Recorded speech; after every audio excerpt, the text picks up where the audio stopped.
Welcome to the Consulting Success Podcast. I'm your host, Michael Zapersky.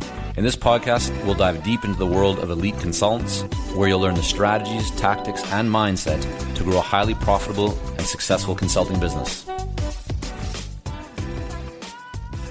Hey everyone, it's Michael Zapersky, and today I'm here with Eric Kapitulik. Eric, welcome. Thanks, Mike. I'm fired up to be here. Yeah, good stuff. So you served in the United States Marine Corps, leading a team of 20 covert operations specialists. You now run your own consulting firm, the Program LLC, where you help organizations develop leaders and build more cohesive teams. Your clients include very well-known names like GE and Goldman Sachs, the Detroit Pistons. You even climb Mount Everest from what I've researched and heard here. So let's start off. Just tell us, what motivates you? Where does all this kind of energy to excel come from? Yeah, thanks. I guess it's a little bit of nature and nurture. Mm-hmm. I don't really believe in luck, except when it comes to the family you're born into. And I was very lucky. I was born into a great family with parents who, policemen. My mom was a school teacher, so we certainly couldn't afford everything that I wanted, but I certainly had everything that I needed. Nothing more greater than A, their love, and B, opportunity. And they worked extremely hard and gave my sisters and I great opportunity in life. With that said, when I think about the things that I've done in my life, some of the personal things, and why do you do that? I think a bit of it is nature, though, by the same token. My parents certainly always pushed me. My mom has something that I always think about with my own children, which is you don't let kids grow up, you raise them. And that's always struck a chord with me. And I certainly was raised, and they pushed me to do things. By the same token, I think as I look back on it, at least my truth, I don't know if it's the truth, but at least my truth is, I don't know if they had to push that hard. I think just by nature, I always wanted to challenge myself. But as an example, I think back to high school. And in high school, I worked one summer with my college counselor, building stone wall. He was the wrestling coach. I didn't wrestle, but I'm not tough enough to be a wrestler. But he was the wrestling coach. And so he and I would build stone walls, no tractor, no nothing, just by hand. And on one day, we must have worked on this monster of a stone to get it just right into place. And we just couldn't do it. And finally, at the end of the day, he said, Eric, the heck with it. Go home. We'll deal with this thing tomorrow. So I went home. I was 15 years old at the time. Well, that night, I could not sleep. I just couldn't sleep, thinking about that stone that had beaten me. And I got back on my bike with my flashlight, rode my bike out to the stone wall, and I worked by myself for hours and finally got the stone into position. And the following day we show up, and I'm there back again on time. And Mr. Merjan, Coach says it was a bit like Pinocchio, right? Like all of a sudden the stone's in place when he shows back up the following day. And he's like, how in the heck? And I told him, and he said, why'd you do it? And I said, I can't accept just leaving it. Yeah. And that challenge, I don't know if I can do it. That has driven me throughout my entire life. I love that. Here at Consulting Success, we're really big on mindset. I think we see and we observe a lot of consultants who are very focused on skills and the development of their skills, but they don't pay much attention to mindset. And to me, Eric, very clearly, mindset is a very big part of everything that you've probably accomplished to this point, right, in the military, but also even now with your business. How do you work on developing? Do you still actively and consciously work on developing your mindset, or is it something that has now already become a habit from everything that you've gotten to in terms of this point? Well, I would start with everything in life is habit forming. But because it is, that means that we can develop bad habits too. So no, for me, let me just, from a physical aspect, Mike, I'll just go over something that happened yesterday, okay? Sure. I decided that I was going to get a workout yesterday. It was one of my workout days. I didn't want to. Okay, so right from the get-go, I don't want to work out. I just didn't want to do it. Then I go, okay, you're going. So I was going to do a swim. And in my head, I spent all this energy saying, okay, you're sore, you're tired, you don't want to pull anything. Do this easy swim workout. I spent all this emotional and mental energy talking to myself about how to do things easier. I got in the pool and finally just said, God, you are being soft. Stop. You got to get better. As we teach at the program, this isn't the programmer or Kapitulik that believes this. This is science. Nature tells us we either get better or you die. There is no middle ground. So finally I get in the pool and I said, God, get better. And I pushed myself and had a great swim workout and finished. And yeah, at the end, I feel great about it. I'm proud of myself, all the rest of it. And by the same token, I'm thinking to myself, God, why don't you, stop being so soft? Just go and do it. Like, why do you spend so much energy trying to talk yourself out of it? Just make the decision to do it and then go and do it. And it's something I have to fight with still every day. Like all of us, we have to fight it. So how do you, you described, I love that example. So thank you for sharing it. But I'm, as you were explaining that, I'm thinking about all of the consultants out there who have their own, let's call it daily struggle with marketing, right? They know they need to maybe pick up the phone and call someone, but they don't. They know they need to, take some activity or some action that just isn't comfortable for them. And instead of doing that, they just default to playing on LinkedIn or their website or something, working their business plan because it's just more comfortable and easier to do. What would you say to someone right now who just knows whether they're going to acknowledge it publicly or not? They know deep down inside that they are being too easy, too soft. They're not taking action. They're not living up to their full potential because there's some fear or something that is uncomfortable for them. What advice might you offer to someone in that situation? So first and foremost, I would say, boy, I have great empathy for you. I understand. Yeah. Because, oh man, to pick up that phone and start doing cold calls, to go talk to a coworker that you need to have a tough conversation with, to work on marketing for me. Oh boy. Ugh. I understand the dread that we have for doing those things. What we teach at the program, what my teammates and I teach is, yes, there are, I think that, I talked about it earlier in the conversation, right? Nature or nurture. It's probably a little bit of both. And yes, maybe some people are just naturally more disciplined than others. But really, a disciplined person just does disciplined things. And if we are going to believe that the more disciplined we can be, the more success it will lead to, then realize it's not about being disciplined. It's about becoming more disciplined. So as I said earlier, look, just don't maintain, because there is nothing in life as just maintaining. You either get better or you die. So rather than say, oh my God, I have to start doing this to be more disciplined. I have to start doing that to be more disciplined. I don't do this and I stay away from doing this and this too, and this too, and this too. Pick one thing. Just pick one thing today. And if that is cold calls, as an example, because that's one that comes up all the time. And as an entrepreneur, as somebody who owns a small business, and you're not only the CEO, but you're also the director of sales and the director of marketing, we have to do them if we're going to grow our business, is instead of saying, well, hey, I'm going to make 50 cold calls every single day this week. Don't. One cold call today. Let me just do one today. I'm going to do one every single day. A very good friend of mine is the offensive coordinator at the University of Southern California for their football team, Graham Harrell. Graham decided 1 mile a day I'm going to run. I don't like to run. I'm not good at it. I'm a sprinter. He was a pro quarterback. I'm a fast twitch guy. I want to do this. But hey, I've got to increase my endurance. So I'm going to run 1 mile every day. I texted him this morning saying, hey, don't let all these big time interviews that you're having lead to excuses for you not getting your mile in. And Graham wrote me back and said, hey, don't worry, Cap. I had an 8:30 meeting this morning. I got 3 in before the 8:30 meeting. That's what 1 mile a day leads to. That's what one cold call a day leads to. We do one. And then it becomes the expectation for us. We then, although it starts with, oh God, one cold call, it then gets to the point where we're saying, oh man, one, I'm not happy with just one. I'm going to do two.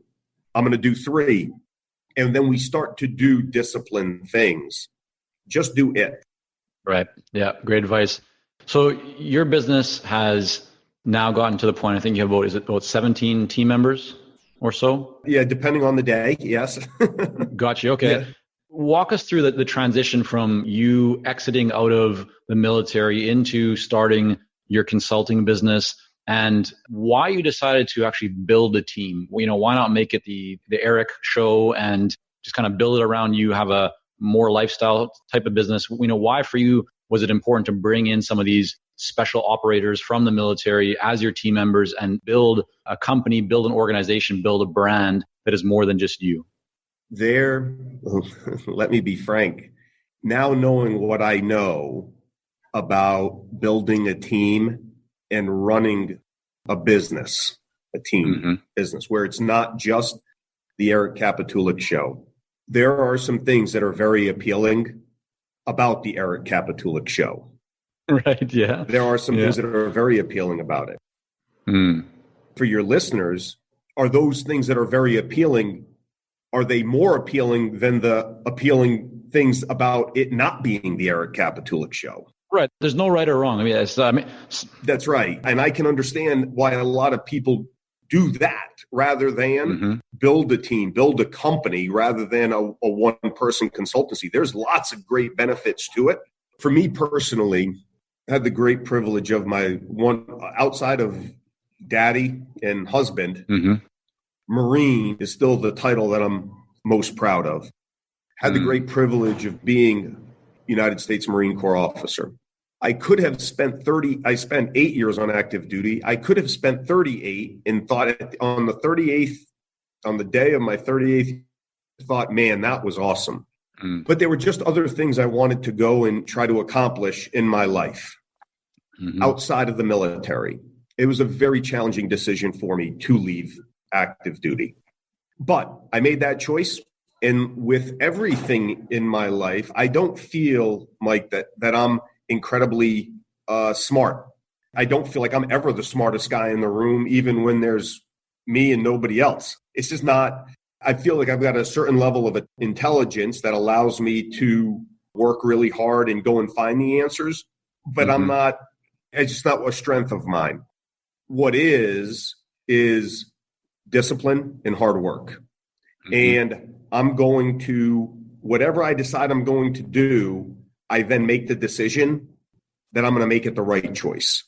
I'm just thinking as you're talking about this, there's a lot of people who might be listening who are either still in the military or they've exited, or maybe they've just been in a situation that they can draw some parallels to being in, an organization like the military that's very demanding and where discipline, and it's coming back into civilian life. What advice would you have for someone making that leap from that type of lifestyle and just that is so all encompassing into now building a business? What kind of takeaways do you have, or just lessons, or looking back in hindsight, things that you might suggest for someone who is making that transition? Yeah, it's a challenging one. So I can understand that. And it's not just military, as you said, it's not just military to civilian life. It's, hey, look, what about if you're at a great company, you make enough money, you've got good benefits, and now you're thinking, boy, do I start my own thing? Do I leave these things, right? High school students, right, are sending in their college applications. They're going to get applications. Yeah. They're going to get into a lot of great places. I really think that, yeah, sure, there's some bad decisions we can make in our life. But thankfully, a lot of times we're faced with just decisions that we have to make. So you do the best you can in figuring out what feels best, what you feel is best for you at that time in your life. And then once you make a decision, now it becomes challenging. It's not the decision. It's then working to make that decision the right decision. And that comes after. That comes after making the decision. We then just got to work to make it the right one. Do you find that, and is this something that you learned in the military about the importance of making a decision?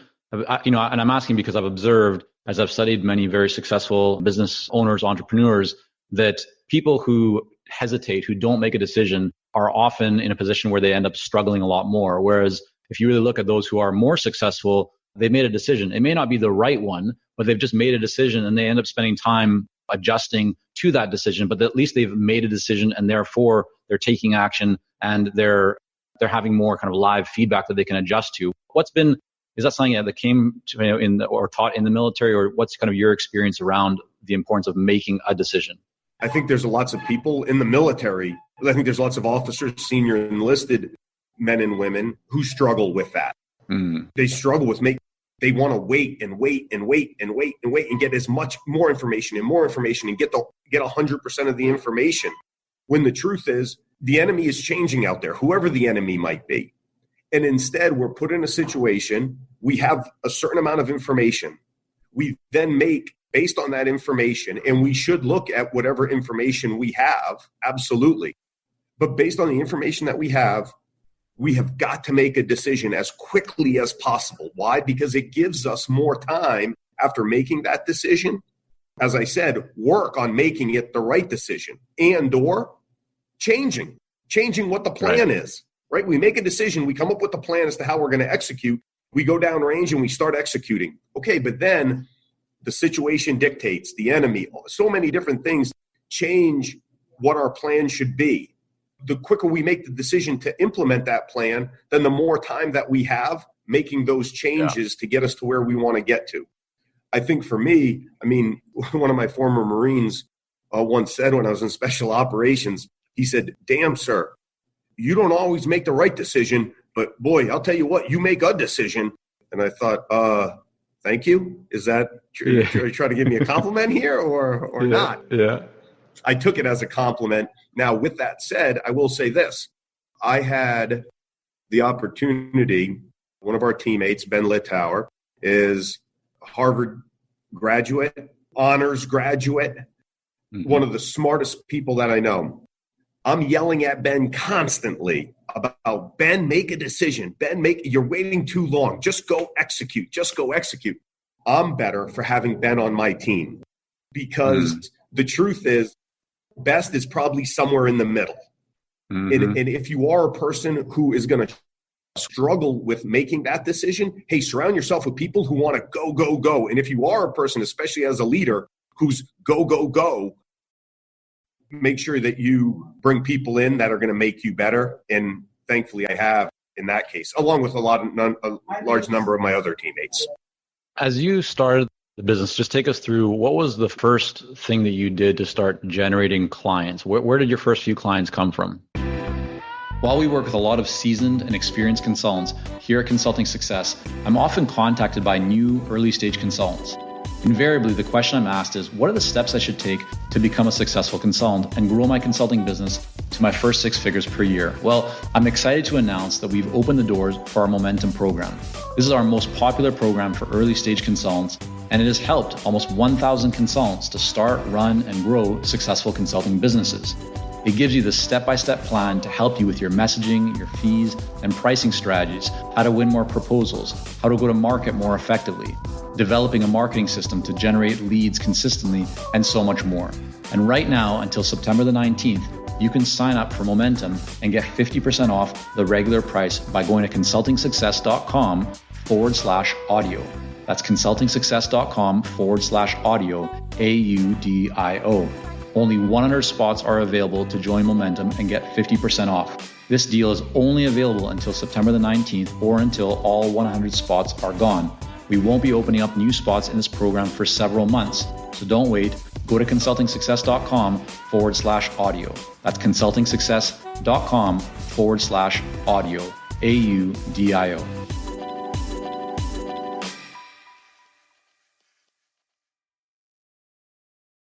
Yeah, so people tell me, I get a lot of credit now, and people will say, "Man, Cap, that was a program. What a great idea."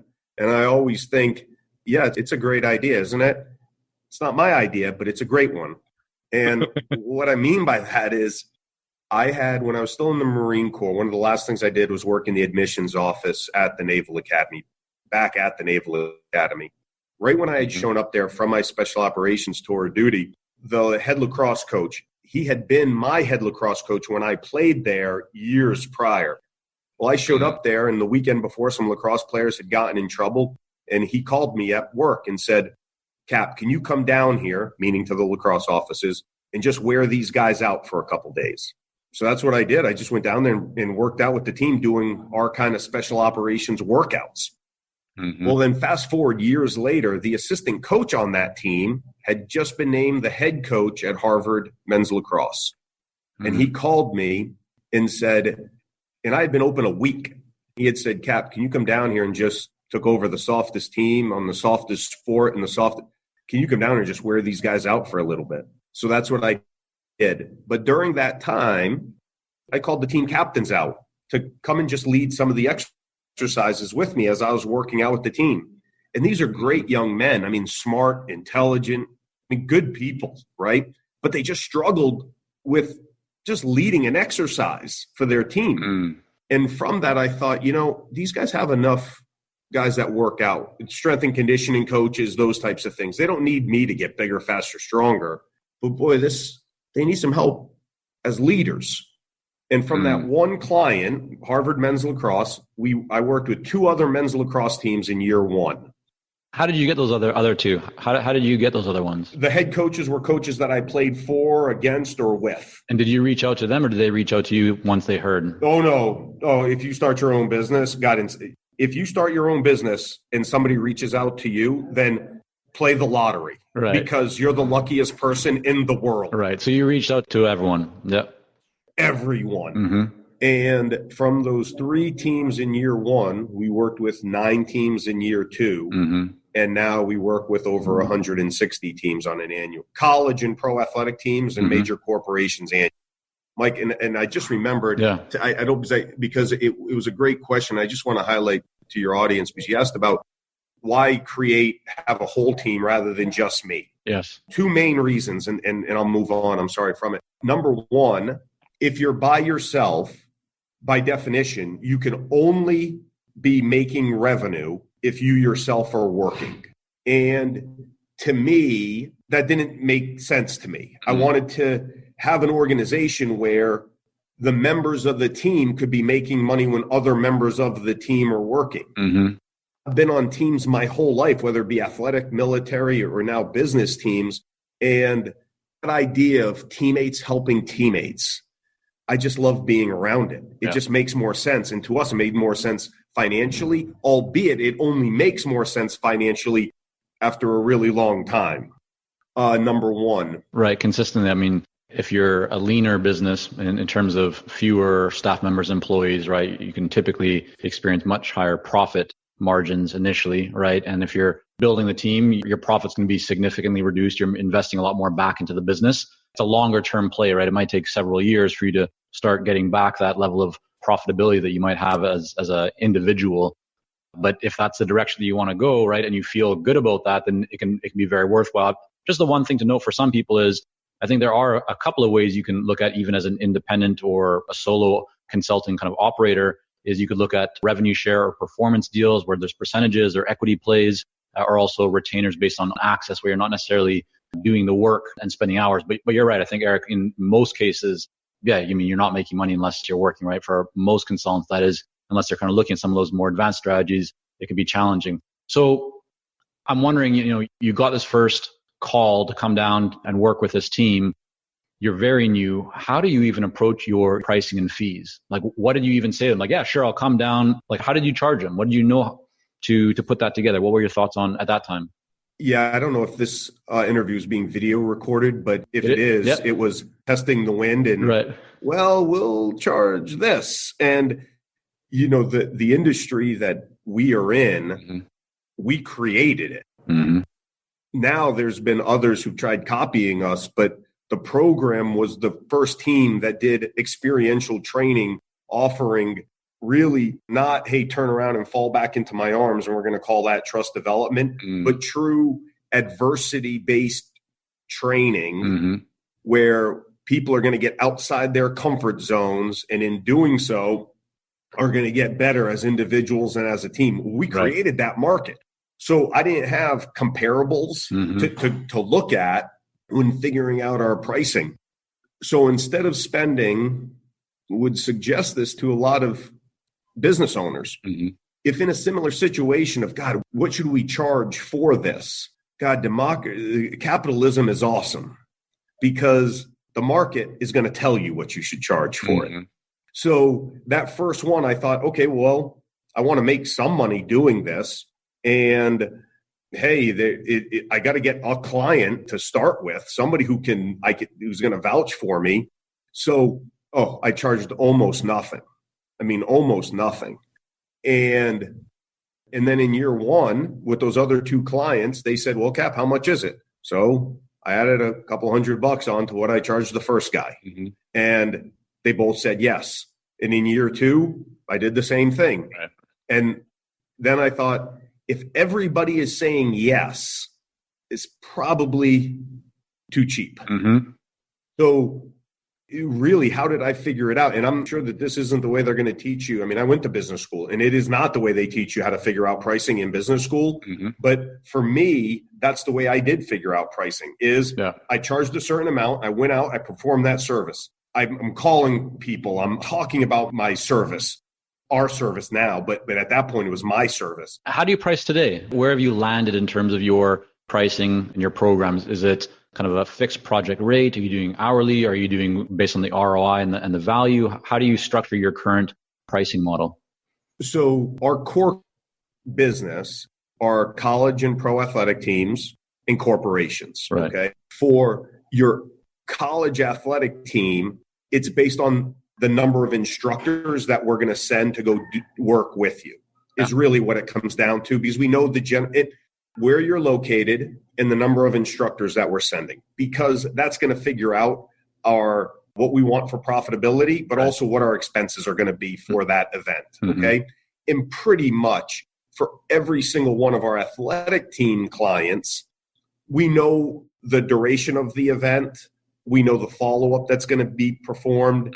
And as long as we know where they're located, which of course we do, then we can figure out. So for almost every team, it's just, here's the price right now. And we've gotten to a point where we feel, based on our current number of instructors, because, we could make more money if we charged less, and we could send other instructors that we have who aren't at the same caliber as the ones that we do have. We could make more money, but then if our service erodes, ultimately. Right. You're playing the long-term game. Yeah, it makes a lot of sense, right? Providing that's right. exceptional results and all that. And then what about with the corporate?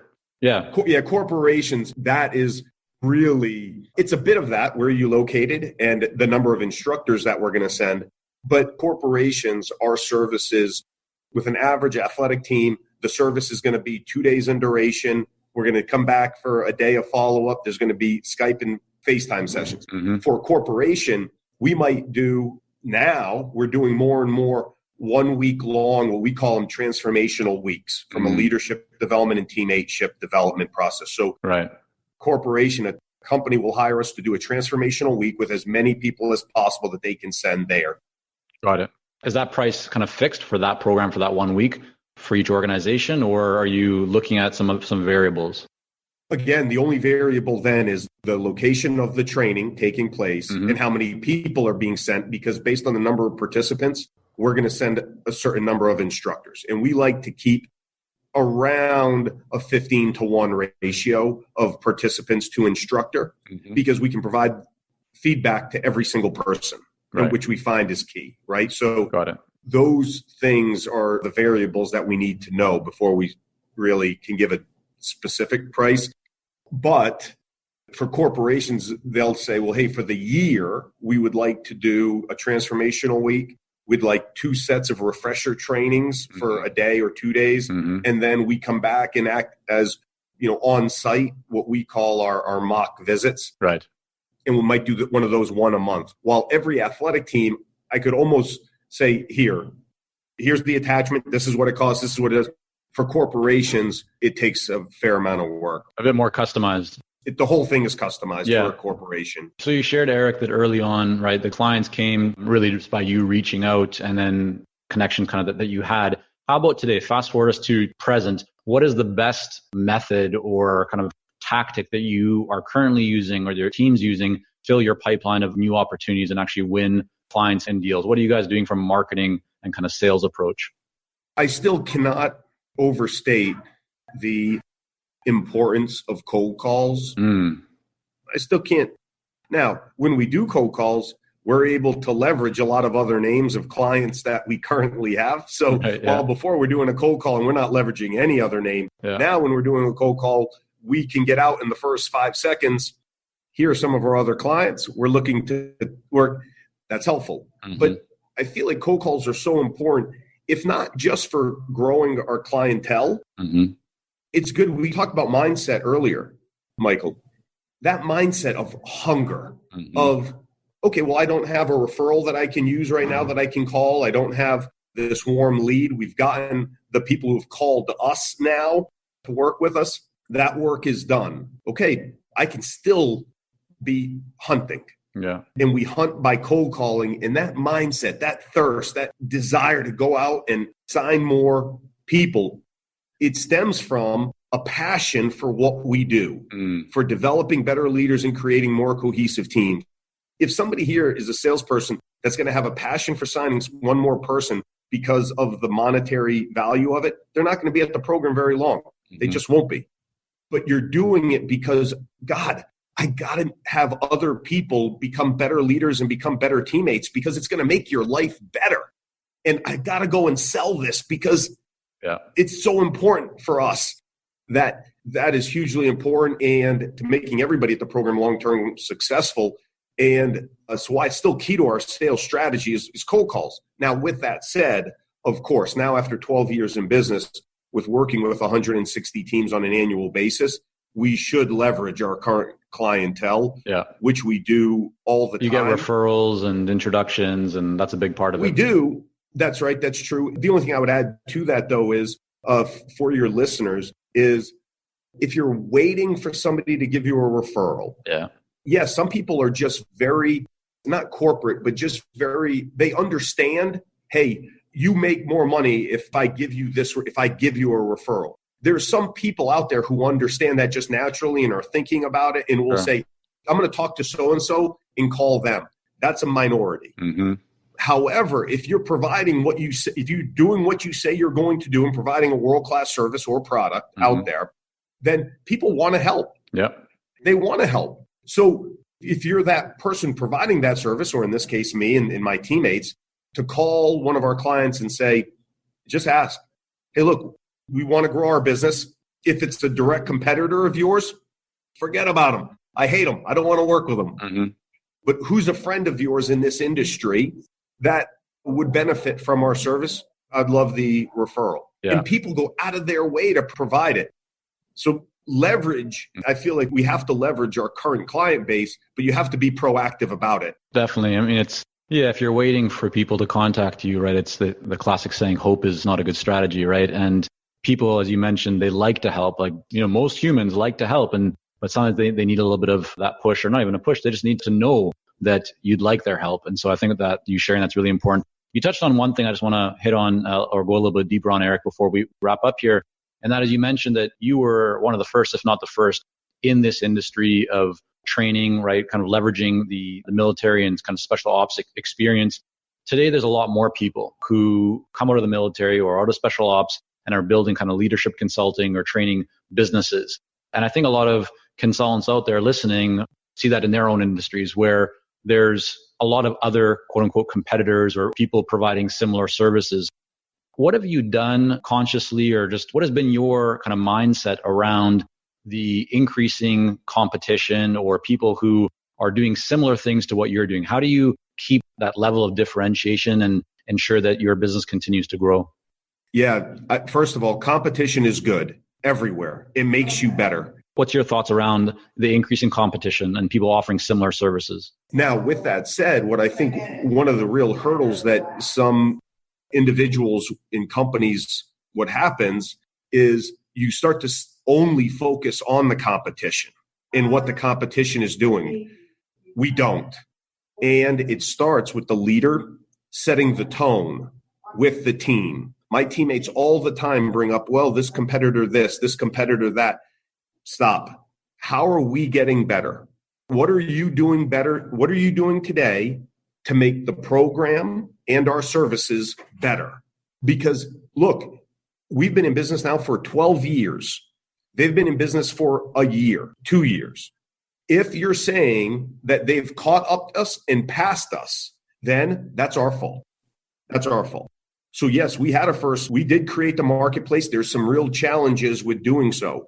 One of the great things about it is you've got the first mover advantage. Don't lose it. Don't lose that advantage. And how do you not lose it, Michael? By waking up every single morning and challenging yourself and your teammates to get better. Make yourself better personally, make the company better, make our services better. What are we doing? And as long as we can stay laser focused on it, we're going to be successful. Too many people, we concern ourselves with so much in life. The most successful individuals and the most successful teams stay laser focused on that which they can control. We control us. Let's just stay focused on it every single moment of every single day. Yeah. Awesome. Thanks for that message there, Eric. And so the last question I just want to bring up here. So what I'm holding, and for those of you that are just listening to the audio, is Eric's book here, along with Jake McDonald. The two of you wrote this book. It's called The Program: Lessons from Elite Military Units for Creating and Sustaining High Performance Leaders and Teams. A great book that everyone should check out here. We're going to link to the show notes. It'd actually be great if you could just tell, especially for everyone listening to the audio right now, Eric, where should people go to learn more about you, more about your company, the program, and more about your book? Yeah, thanks so much, Michael. I really appreciate it. The best place to go is our website, theprogram.org. You can learn more about the program, more about our services there. You can also purchase the book through our website. By the same token, our book is also offered at barnesandnoble.com and amazon.com. Fantastic. All right, we're going to link all that up. Eric, thanks so much for coming on. Really appreciate you spending some time with us here, taking us through a bit of your journey and sharing some of those best practices. Michael, thank you so much for having me. I really appreciate it. Hope your listeners found it valuable. Thank you. Thank you for joining us on this episode of the Consulting Success Podcast. For more episodes and to subscribe, rate, and leave a review, head on over to iTunes. And if you'd like to develop consistent lead flow and a highly profitable consulting business, learn more about our coaching programs at consultingsuccess.com.